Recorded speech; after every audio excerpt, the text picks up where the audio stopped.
2018년 11월 군대에서 갓 전역한 한 남자. 이 남자는 대학교에 복학하지 않고 취업에 뛰어들기로 합니다. 대학에 가는 것보다 실제로 경험하는 것이 자신의 목표를 이루는 더 빠른 길이라고 생각을 했는데요. 그 후로 약 2년 뒤 그는 어떤 삶을 살고 있을까요? 나는 진료다. 그 두 번째 이야기입니다. 월급이요. 조금 넘게. 세금 떼기 전에. 서진규 씨, 그 군대 갔다 오시고 어떻게 지냈는지 혹시 알고 계시나요? 진짜 집에 대사관에서 보이셔? 열심히 살지. 아니 야 지금 이렇게 대답해줘야 된다니까. 지인들도 그와 잘 연락이 되지 않은 것 같아 어렵게 인스타그램 아이디를 찾아 DM을 보내기도 전에 흔쾌히 승낙했습니다. 그래서 저희 촬영팀과 제작팀이 직접 찾아가 봤습니다. 네, 지금 제가 다 도착을 했고요. 있으니까 좀 조용히.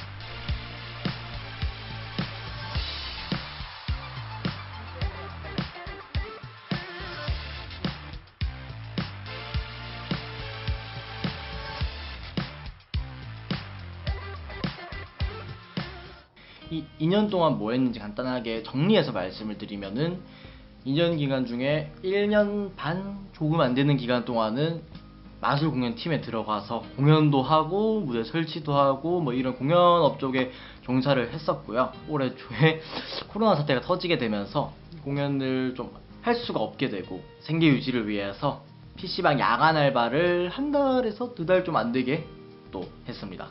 그러다가 올해 5월쯤부터 일반적인 회사에 들어와서 그냥 뭐 회사 일을 하고 있습니다. 근데 이번 주를 마지막으로 이 회사랑도 인연을 끝내고 프리랜서 생활을 시작해 보려고 새로운 도전을 준비하고 있습니다. 전역하자마자 바로 그 일을 시작했습니다. 이 전역하자마자 바로라는 말이 과장이 아니라 제가 그때 11월 9일 날 전역을 했는데요. 출근을 한 날이 11월 10일이었어요. 회사의 휴가 기간을 제외하고는 전부 다 일을 계속하면서 살았던 것 같아요. 딱히 제 개인적인 일을 잘 하지 않았고요. 뭐 친구들을 만난다든지 그런 시간도 잘 없었고.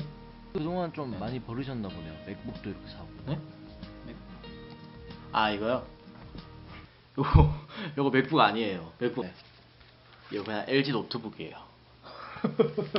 제가 허세가 좀 있어서 이 스타벅스 가서 안 꿀리려고. 그럼 대충 네네. 월급이 얼마 정도 되신 거예요? 월급이요. 월급은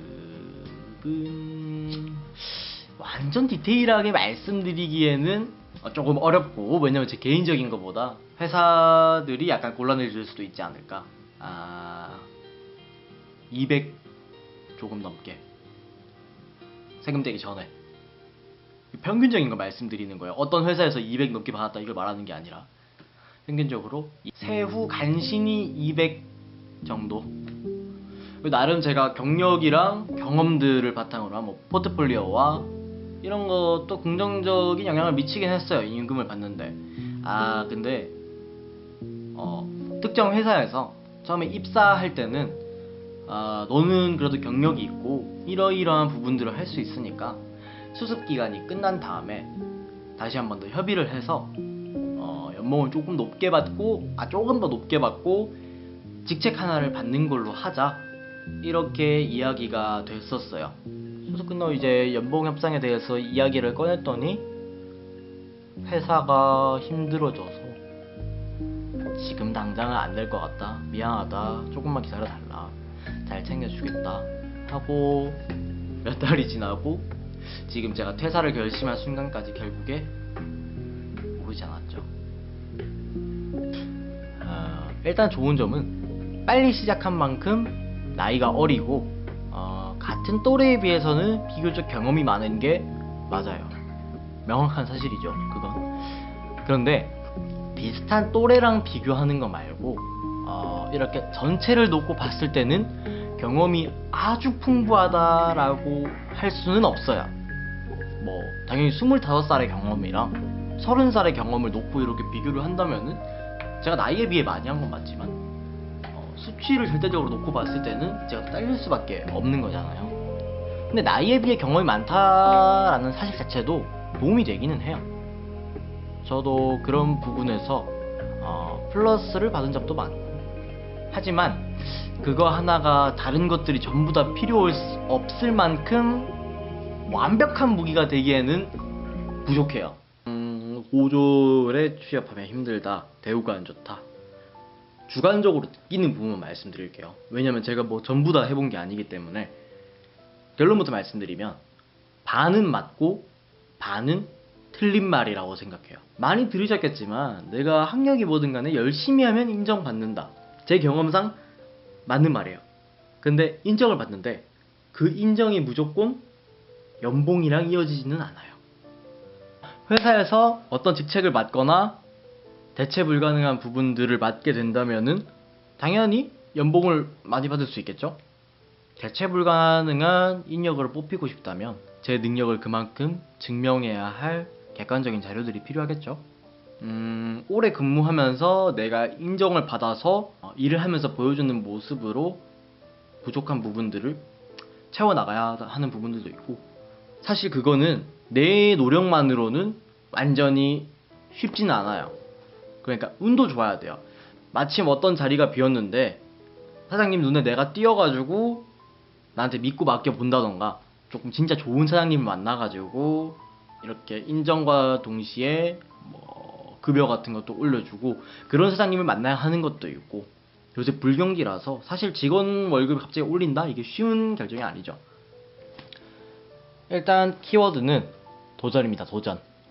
조금 더 자유롭게 저를 위한 시간을 가지면서, 그러니까 무조건 놀겠다는 게 아니라 저를 발전시킬 수 있는 또 다른 시간을 한번 만들어 보려고 해요. 스스로한테 좀 더 집중하고 보완할 부분들은 보완하고, 스스로 한번 회사에 의존하지 않고 수익을 창출할 수 있는 거를 목표로 하고 있어요.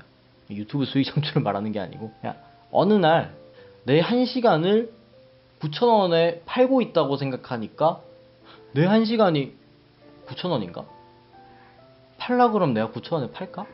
그런 회사에서 9,000원짜리 1시간보다 가치 있는 시간을, 금전적으로든 저를 위해서는 가치 있는 시간을 만들어 보고 싶어서 프리랜서 생활을 한번 해보겠다 라고 결심을 했습니다. 본인의 생각, 확고한 생각이 있어야 돼요. 그 결정의 바탕이 된 생각.